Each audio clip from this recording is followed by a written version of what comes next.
Voilà. Bonjour, merci d'avoir répondu à notre invitation. Par les votations populaires du 27 septembre 2009 sur l'arrêté fédéral relatif au financement additionnel de l'AI par un relèvement temporaire des taux de la TVA. S'exprimeront à cette conférence de presse dont le but est de présenter la position du Conseil fédéral, M. Pascal Couchepin et M. Allard Dubois-Raymond, vice-directeur de l'Office fédéral des assurances sociales, et M. Yves Rossier, directeur de l'Office fédéral des assurances sociales. Vous avez reçu une documentation en papier, vers format papier. Cette documentation est également disponible sur notre site Internet, sur le site Internet de l'OFAS, et sera mise à jour au fur et à mesure du déroulement de la campagne. Monsieur le Conseiller fédéral. Mesdames, Messieurs, une votation chasse l'autre. Le Conseil fédéral a à peine fini de célébrer l'appui du peuple à ses propositions qu'il prépare déjà une autre votation. Je pensais à Shakespeare qui disait dans une de ses pièces célèbres que j'ai appris quelques vers dans ma jeunesse. « Once more unto the breach, dear friends, or close up the wall with our English death. » Une fois de plus, partons à l'assaut dans la brèche ou remplissons le mur de notre mort anglaise si on ne devait pas vaincre. Le 27 prochain, le peuple sera appelé aux urnes pour se prononcer sur un financement additionnel de l'assurance invalidité. Je crois que c'est un choix très important et peut-être une des votations essentielles de cette année et des années qui viennent, car de l'issue de cette votation dépend non seulement l'avenir de l'assurance invalidité, mais encore celui de l'AVS. On rappelle que l'assurance invalidité, tout le monde le sait dans ce pays, est la planche de salut des personnes en âge de travailler, d'avoir une activité économique et qui sont atteintes dans leur santé. Depuis des années, elle est en déficit et finalement aujourd'hui, il n'y a plus d'expédient possible, on ne peut plus prendre des fonds ici ou là pour combler des déficits comme cela a été fait dans le passé. On doit affronter la réalité. La réalité, c'est un déficit de 1,4 milliard de francs en moyenne par an, 4 millions de francs de déficit par jour et une dette de 13 milliards de francs, ce qui engendre des intérêts de 330 millions de francs en moyenne par an. L'assurance qui devrait garantir les moyens d'existence des personnes handicapées en âge de travailler se voit elle-même menacée dans son existence ou en tous les cas dans son fonctionnement. Le peuple a pris conscience de cette réalité, preuve en est qu'il n'y a pas eu de référendum contre la 4e révision, que le référendum contre la 5e révision a été gagné et que la 5e révision est entrée en vigueur le 1er janvier 2008.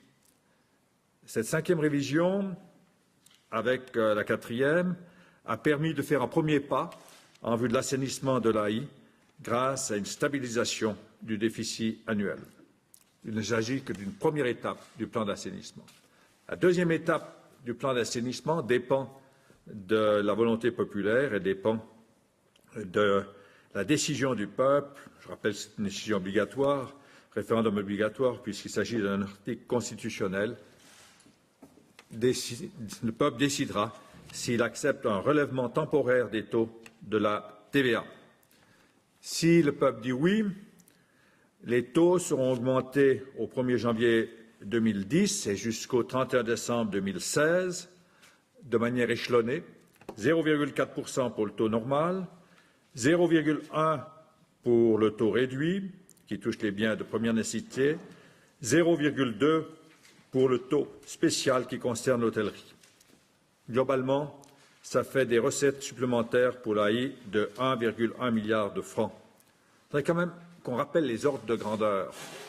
Quand on dit 0,4% de hausse, ça signifie 4 francs pour 1000 francs soumis à TVA, 40 francs pour 10 000 francs soumis à TVA et 40 centimes pour 100 francs soumis à TVA. Il faut rappeler les ordres de grandeur parce qu'on a l'impression de dire 0,4 que ça représente des sommes extraordinaires. Non, 0,4 c'est 4 francs pour 1000, 40 centimes pour 100 francs, 40 francs pour 10 000 francs soumis à la TVA.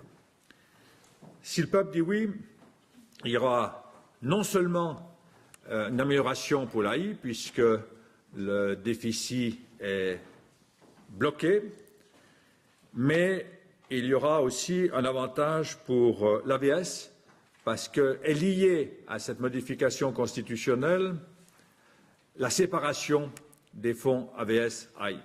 On l'a dit assez souvent, le fonds AVS, celui qui aide à garantir, je dis bien aide à garantir des pensions pour les personnes âgées, est maintenant dévoré par une sorte de cancer qui est l'augmentation de la dette de l'AI à l'égard du fonds AVS et qui est en train de détruire les ressources disponibles de l'AVS ou les réserves de l'AVS.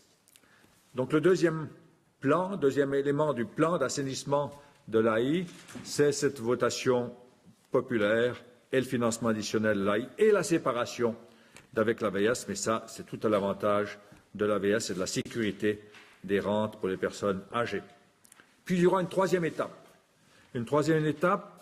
qui a été demandée par le Parlement et auquel nous consentons volontiers, c'est la 6e révision de l'AI qui sera mise en place en 2 phases. La première phase entre en vigueur probablement en 2012-2013 et les choses les nouvelles dispositions permettront de réduire le déficit annuel de l'AI. On a commencé le travail, les responsables de l'AI diront ce qui a déjà été fait aujourd'hui. Alors quels sont les risques que cette votation n'obtienne pas un écho favorable dans l'opinion publique? Le risque, c'est qu'elle intervient dans une période conjoncturelle plus difficile. Et alors certains diront il y a une perte de pouvoir d'achat. Je répète, 4 francs sur 1000, 40 francs sur 10 000, c'est quelque chose de très modéré. Et en contrepartie, on sécurise un des piliers du système social suisse. On a toujours défendu l'idée et l'opinion, qui est une conviction, que si l'on veut sortir de cette crise économique, il faut rétablir la confiance. Et pour rétablir la confiance, il faut que les gens aient confiance dans l'État, il faut que les gens aient confiance dans les systèmes sociaux. Et tant que les systèmes sociaux, notamment l'AI, sont en difficulté, les gens se disent « Ah, qu'est-ce qui va se passer si l'AI est en ruine? Qu'est-ce qui va se passer si moi, mes enfants, mes petits-enfants tombent à l'AI? Pourra-t-on encore faire face à la situation ?» Et ça crée de l'inquiétude auprès des gens qui sont enclins à ce moment-là à épargner davantage pour couvrir ce risque public. C'est ce que nous voulons éviter. Nous voulons que les systèmes sociaux soient sains, qu'ils inspirent la confiance, de telle sorte que les citoyens osent consommer, osent dépenser, parce qu'ils savent qu'ils n'ont pas besoin d'exagérer dans l'épargne pour couvrir des risques qui peuvent être couverts par les systèmes sociaux lorsqu'ils sont en bonne santé. Deuxième argument qui est parfois utilisé, c'est que le temps à disposition pour les entreprises, si la votation intervient au mois de septembre, est trop court et qu'elles risquent de ne pas être en mesure de changer leur mode de calculation et leur prix et qu'elles auraient des difficultés à mettre en œuvre l'augmentation de la TVA qui doit intervenir au 1er janvier 2010 en fonction du texte constitutionnel. On a entendu cette remarque, c'est la raison pour laquelle le Conseil fédéral, dans un premier temps, avait dit au Parlement, écoutez, si vous voulez changer la formulation de l'article constitutionnel, nous vous laissons la possibilité de le faire, raison pour laquelle on a renvoyé la votation de mai à septembre. Le Parlement a décidé clairement, dans des séances 12 et 19 février, qu'il n'y avait pas lieu de changer l'article constitutionnel. Au contraire, le Parlement nous a intimé l'ordre de faire passer ce texte le plus rapidement possible en votation. C'est ce qui sera fait au mois de septembre. On obéit au Parlement. Les entreprises auront donc déjà maintenant la possibilité de préparer l'entrée en vigueur et, à partir du moment où la décision est prise, de faire les travaux pratiques. Je crois que ce n'est pas très facile pour certaines entreprises, mais c'est possible. Le département des Finances a déjà répondu, par l'intermédiaire d'une intervention parlementaire, que si c'est nécessaire, il y aura des mesures transitoires afin de ne pas pénaliser les entreprises qui auraient quelques difficultés à mettre en œuvre cette décision au 1er janvier exactement. Je crois que là aussi, il faut raison garder. Encore une fois, si par exemple dans la grande distribution, on a un retard pour une entreprise de quelques semaines à l'entrée en vigueur dans les étagères de l'augmentation, le risque pour ces entreprises n'est pas très grand. Si elles doivent prendre à leur charge pendant 15 jours ou 3 semaines un taux de TVA de 0,4%, de 4 francs sur 1000 ou de 40 francs sur 10 000, je crois que ça ne les met pas en péril et il n'y a pas de problème de ce côté-là. C'est donc une votation importante que nous préparons, importante pour l'AI. Les choses sont tout à fait évidentes et importantes pour l'AVS. Et si on devait perdre cette votation, il n'y a pas de plan B. Il n'y a pas de plan B. Les conséquences seraient si dramatiques pour l'AI et à terme pour l'AVS que nous ne pouvons pas imaginer un plan B. Un plan B, théoriquement, ce serait la réduction des rentes de 40%. Théoriquement, mais c'est quelque chose qui n'est pas pensable et nous n'avons pas de plan B. Nous faisons confiance aux souverains pour qu'ils reconnaissent la nécessité de cette modeste augmentation de la TVA. Le Conseil fédéral, unanimement, bien sûr, est convaincu que ce financement additionnel est nécessaire. Raison pour laquelle nous appelons le peuple suisse à voter oui le 27 septembre prochain. Le financement additionnel entrera en vigueur au début 2010. Par hasard, c'est l'année où l'assurance invalidité fêtera ses 50 ans. Il s'agit pour le demi-siècle qui suit de permettre à l'assurance invalidité d'être en bonne santé pour répondre aux besoins de ceux qui ne sont pas en bonne santé et qui ont des problèmes pour gagner leur vie. Il y va de la solidarité entre bien portants et mal portants en Suisse et sur la durée. Merci. Merci, Monsieur le Conseil fédéral. La parole est maintenant à Monsieur Dubois-Raymond. Ich werde in diesem Sanierungsplan der Invalidenversicherung in 3 Schritten, wie Herr Bundesrat Guspan ihn dargestellt hat, in etwas mehr im Detail zeigen, vielleicht können Sie es auf dem auch noch zeigen, wie wir die nachhaltige Sanierung der IV erreichen werden und wie diese verschiedenen Elemente, Bausteine miteinander wirken. Zuerst einmal, um die Einschätzung zu machen, müssen wir die Basislinie finden, auf der wir die Maßnahmen aufbauen. Und diese Basislinie ist diese fallende Kurve ganz unten. Das ist die Kurve, die darstellt, was passiert wäre, wenn nichts gemacht worden wäre. Also weder die 5. ergriffen, noch die Zusatzfinanzierung eingeleitet. So wie es in der Botschaft zur 5. dargestellt wurde, es wird nichts gemacht. Und Sie sehen, wir haben da schon einen ganz wesentlichen Schritt jetzt machen können mit der Einführung der 5. Wenn wir nichts gemacht hätten, hätten wir heute ein Defizit von 2,2 Milliarden. Wir haben aber de facto ein Defizit heute nur von 1,4 Milliarden. Wir sind also in etwa 800 Millionen besser, als wenn wir nichts gemacht hätten mit der 5. Die 5. kann aber das strukturelle Defizit, das in der IVA heute noch angelegt ist, nicht wegbringen. Sie sehen das an der nächsten Linie, diese hier. Sie sehen, die bleibt ziemlich konstant in etwa zwischen 1,4 und 1,1 Milliarden Schweizer Franken. Wir haben also trotz der 5. IVG-Revision immer noch ein strukturelles Defizit und das muss jetzt weg mit der Zusatzfinanzierung und mit der 6. IVG-Revision. Sie sehen, die rote Linie, was die Zusatzfinanzierung bringt. Das ist eigentlich ein Überbrückungskredit während 7 Jahren, in dem die erste Säule geschützt werden kann vor weiteren Defiziten. Aber es ist eben nur eine Übergangslösung. Es ist nur Symptombekämpfung sozusagen. Das strukturelle Defizit, das sehen Sie auch an der Linie hier, das bleibt im Hintergrund weiter erhalten. Und Sie müssen nun die weiteren Maßnahmen vorbereiten, dass eben die IV dann, wenn die Zusatzfinanzierung wegfällt im Jahre 2017, nachhaltig saniert ist. Und das ist Inhalt der 6. IVG-Revision.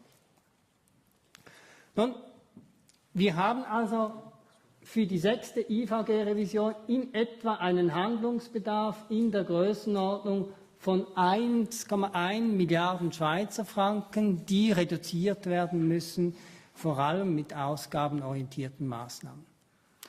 Wir wissen, diese Maßnahmen müssen im Jahr 2017 voll wirken. Im Jahre 2017 ist die IV unabhängig sozusagen von der AV. Sie hat einen eigenen Fonds, da sind 5 Milliarden drin und sonst hat es keins Geld. Also die IV kann sich auch nicht mehr leisten, Defizite auf Kosten von irgendjemand anderem zu machen. Diese 5 Milliarden ist das absolute Minimum, was denkbar ist. Und die IV ist ein bisschen vergleichbar wie mit einem Supertanker, wenn ich das Bild nehmen kann. Wir sehen, wir haben einen Eisberg vor uns in 7 Jahren. Wir müssen die Bremsung heute einleiten. Das ist wie mit dem Supertanker. Wenn Sie 7 Kilometer vor sich haben und sagen, ich habe noch ewig Zeit, bis ich den Eisberg vor dem Eisberg weggehe, dann ist es zu spät. Sie müssen die Bremsung und die Kurskorrektur jetzt einleiten und das versucht genau die 6. IVG zu machen.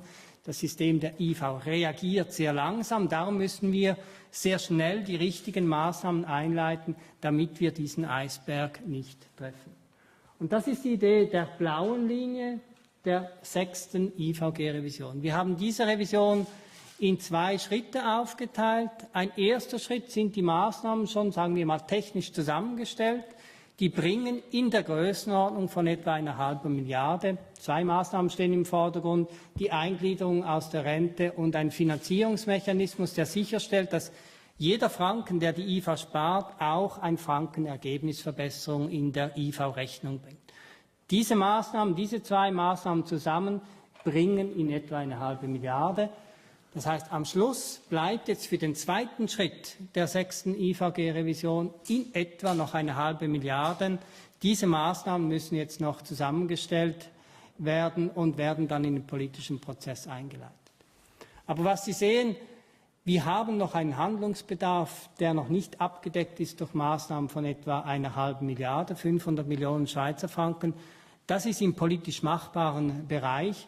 Und wenn diese 3 Phasen so ablaufen können, dann kann und wird die IV ab dem Jahre 18 nachhaltig saniert sein. Merci, Monsieur Dubois-Raymond. Monsieur Yves Rossier.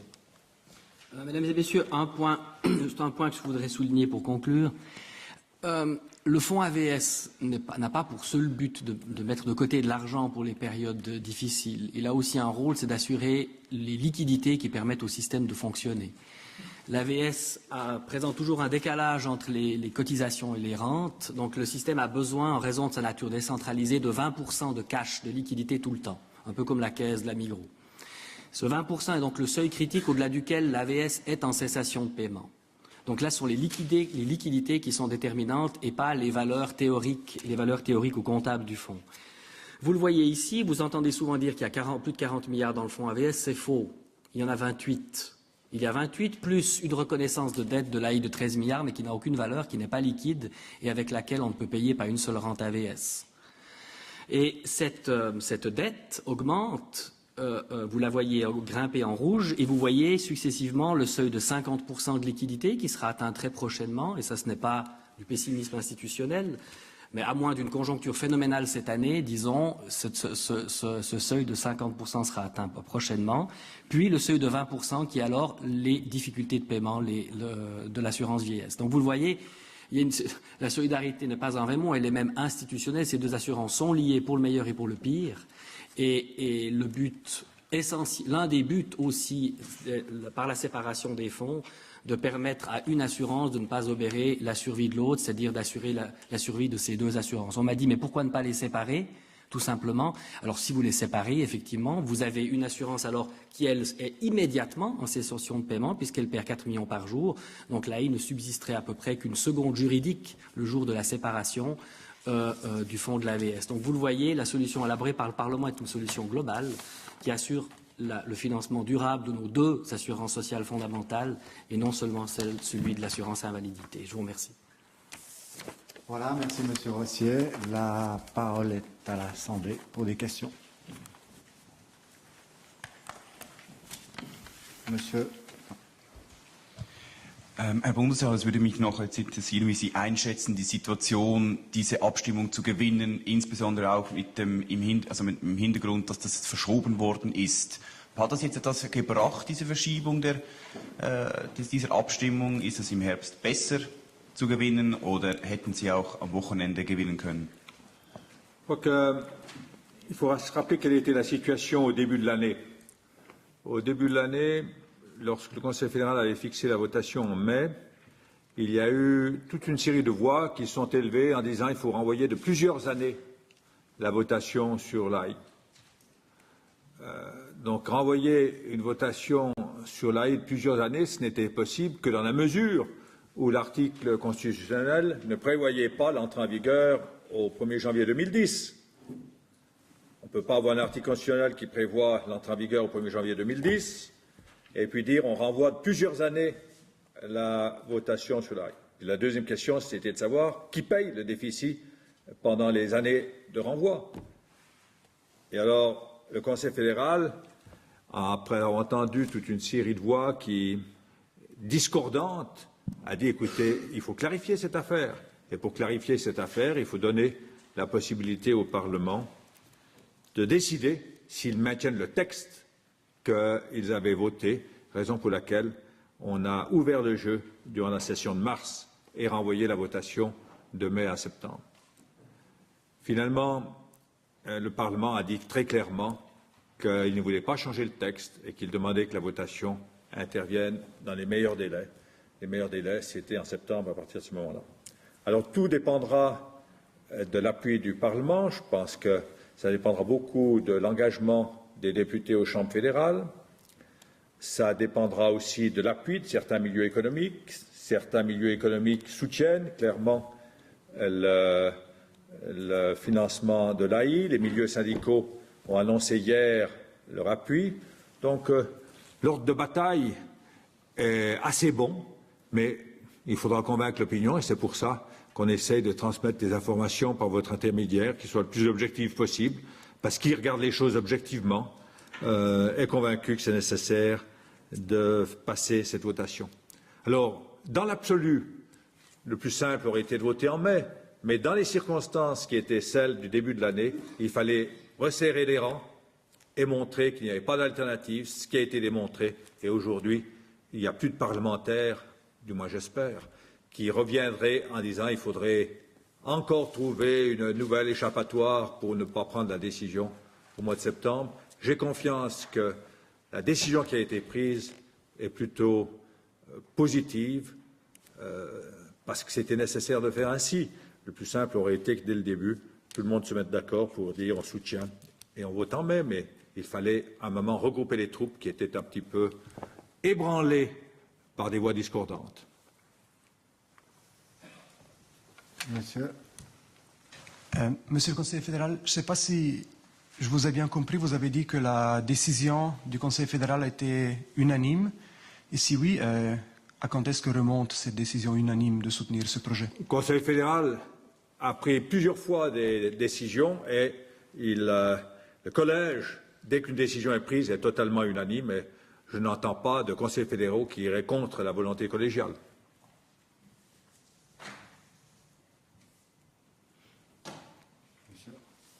Ich habe noch eine persönliche Frage. In den letzten Wochen wurde immer über Ihren Rücktritt spekuliert, wegen der Probleme in der Krankenversicherung.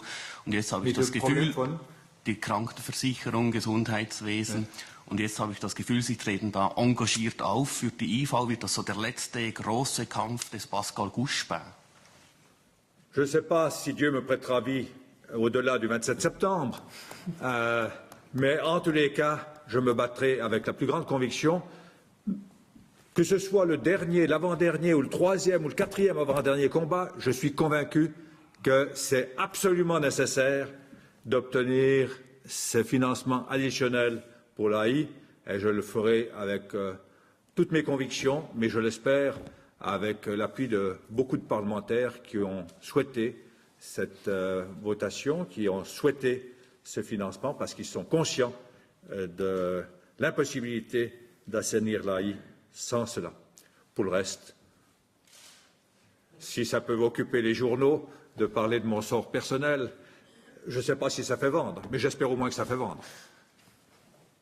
Puisque les journaux en ont tellement besoin par les temps qui courent. Monsieur et Madame après. Economy Suisse macht die Zustimmung oder eine aktive Teilnahme am Abstimmungskampf davon abhängig, dass dann die Einführung um ein Jahr verschoben wird. Also sie kämpft nicht mehr für die Verschiebung der Abstimmung, das ist gegessen, tatsächlich aber dann die Einführung. Was sagen Sie dazu? Je crois que ce que je retiens, c'est que l'économie suisse ne conteste pas la nécessité de ce financement additionnel. Le reste relève de considérations tactiques, mais qui sont limitées. Elles sont limitées par deux questions. Le Parlement est maître du jeu, c'est lui qui a approuvé le texte qui prévoit l'entrée en vigueur en 2010. Par conséquent, l'économie suisse, comme nous, respectera la volonté du peuple. Et on ne peut pas imaginer qu'une autorité décide de ne pas appliquer un article constitutionnel. Si le Parlement avait voulu changer quelque chose, il aurait pu le faire en mars, il ne l'a pas fait. Le texte est clair. Et puis le deuxième point, c'est qu'on ne peut pas attendre. On ne peut pas attendre. On doit avoir ce financement supplémentaire, faute de quoi la situation de l'AI et de l'ABS se dégrade et petit à petit, ça devient irréversible. D'autre part, croire que si on avait renvoyé d'une année la votation, on n'aurait eu plus de chance, je crois que ce n'est pas vrai. Ou bien on arrive à convaincre les gens que c'est indispensable maintenant, parce que c'est indispensable maintenant, mais commencer à renvoyer, c'est au contraire ouvrir la porte à toute une série de spéculations en disant on pourrait faire ceci, on pourrait faire ça. Il n'y a pas de solution alternative. Il n'y a pas de solution alternative et je pense que les hommes d'affaires qui sont membres d'économie suisse, quand ils regarderont la situation, verront bien que c'est la seule solution logique. Une question complémentaire. Eine Nachfrage. Es sind zwei Interpellationen diesbezüglich hängig im Parlament. Wenn sie durchkämen, diese Interpellationen, würde dann der Bundesrat auf diese Lageeinschätzung der Einsetzung, der Verschiebung der Einschätzung um ein Jahr zurück? À ma connaissance, ce sont des interpellations.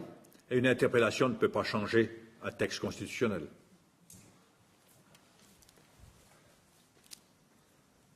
Monsieur. Ja, noch eine Frage zur 6. Revision. Sie haben schon einige Ausführungen gemacht. Werden Sie dieses Projekt noch vor der Volksabstimmung im Detail präsentieren? Vorgesehen vor den Sommerferien, dass es in die Vernehmlassung gehen kann. Dann wird man die Grundzüge besser sehen. Aber die zwei wichtigen Pfeiler sind, wie gesagt, Eingliederung aus der Rente. Wir schätzen, dass man den Rentenbestand noch einmal um 5% reduzieren kann. Und der Finanzierungsmechanismus, der sicherstellt, jeder Franken, den die IFA spart, ist auch eine Ergebnisverbesserung für die IFA. Aber Achtung, die 6. ist ein größeres Konzept, oder? Das ist der Auftrag vom Parlament, bis Ende 2010 einen Sanierungsplan zu geben. Das, was Herr Dubois unterscheidet, ist die 6a. Es sind die gewissen Maßnahmen, wo wir schon wissen, dass sie sofort etwas bringen. Und wir wollen nicht bis Ende 2010 warten, weil wiederum wir wenig Zeit haben, oder? Also die 6. ist in zwei Teilen. Dieses Jahr 6a und bis Ende nächsten Jahres 6b.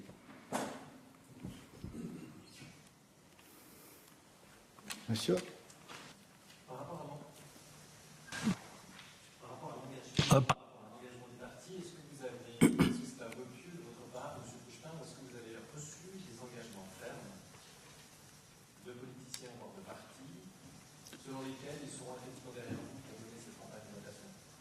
Alors, si je regarde les décisions de gens qui ont une masse d'électeurs derrière eux, hier les syndicats se sont prononcés en faveur de la révision. Le Parti radical, à ma connaissance, non seulement s'engage, mais mènera la campagne. Le PDC, tous les échos que j'ai sont positifs. Je n'imagine pas que les socialistes puissent être contre.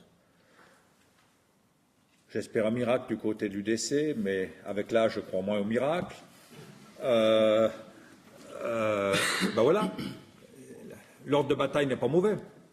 Ça, c'est son mot d'ordre, mais est-ce que vous avez l'impression que ces mots d'ordre seront suivis ensuite d'un engagement sur le terrain pour défendre un budget potentiellement impopulaire? Vous savez, je crois qu'au fur et à mesure que les gens recevront plus d'informations, et on commence aujourd'hui, les citoyens suisses sont raisonnables, et les partis tout autant. Ce que je sais que les appareils des partis s'engagent, et on a vu au cours de ces dernières votations populaires que si les appareils des partis s'engagent avec des arguments solides, au fur et à mesure que la campagne progresse, il y a un degré d'approbation qui est plus important. Une votation populaire n'est jamais gagnée à l'avance, mais lorsqu'on a de bons arguments, et je vois que toutes les questions que vous posez ne portent pas sur les arguments, mais sur des points annexes, périphériques de l'objet, si on a de bons arguments et qu'on est décidé à se battre, on peut enlever le morceau dans le bon sens du terme. Je vous citerai quelques votations où ça a été le cas de mémoire, mais je crois que c'est inutile. Vous êtes aussi au courant que moi qu'une votation n'est jamais perdue ou gagnée. Elle dépend des arguments d'abord et de l'engagement et de l'information. Interpretieren Sie denn die anhaltenden Diskussionen zur Inkraftsetzung? Ist das eine Ausflucht, damit man sich nicht engagieren muss? Wie? Ich habe nicht verstanden. Also man diskutiert ja immer noch über die Inkraftsetzung. Es gab schon Fragen dazu von den Wirtschaftsverbänden. Ja. Interpretieren Sie das so, dass man sich quasi aus dem Abstimmungskampf rausnehmen muss? Man begründet mit der Inkraftsetzung, die zu kurzfristig sei, dass man sich dann nicht engagieren muss für die Vorlage. Vous savez, quand on commence une campagne de votation, on ne fait pas de polémique. Par conséquent, je ne répondrai à ce genre de discussion que par des arguments objectifs. Et l'argument objectif, c'est de dire que c'est possible de mettre en place cette révision jusqu'au 1er janvier 2010. Je répondrai que personne, dans aucune organisation économique, ne conteste la nécessité d'avoir cette augmentation. Je dirais qu'il n'y a pas de plan B, mais que l'alternative la plus simple, ce serait un prélèvement sur les salaires, parce qu'il n'y a pas la double majorité populaire, double majorité peuple et canton, et que ce n'est pas quelque chose qui est positif pour l'économie. Et je répondrai qu'on ne peut pas isoler un problème, il faut voir l'ensemble, et l'ensemble, il y va de la confiance du peuple suisse dans l'économie, dans le système social, et ça aussi, c'est dans l'intérêt de l'économie. Alors, on verra. C'est jamais facile, mais nos arguments sont bons, et c'est ça l'important. Bon, monsieur. Gibt es Überlegungen im Bundesrat, diese, wenn sie dann durchkommt in der Volksabstimmung, diese Mehrwertsteuererhöhung zu kompensieren durch eine generelle Mehrwertsteuersenkung auf der anderen Seite im Sinne eines Non, il n'y a pas de discussion sur ce sujet. Je rappelle, c'est 4 francs sur 1000. C'est 4 francs sur 1000. Il n'y a pas là un prélèvement de pouvoir d'achat significatif qui peut influencer la conjoncture. Par contre, un échec de cette votation, elle, aurait une influence sur la conjoncture dans la mesure où elle casserait la confiance dans deux systèmes sociaux, l'AI, qui est directement touché, et l'AVS, qui est indirectement touché. Voilà. Eh bien, once more onto the bridge.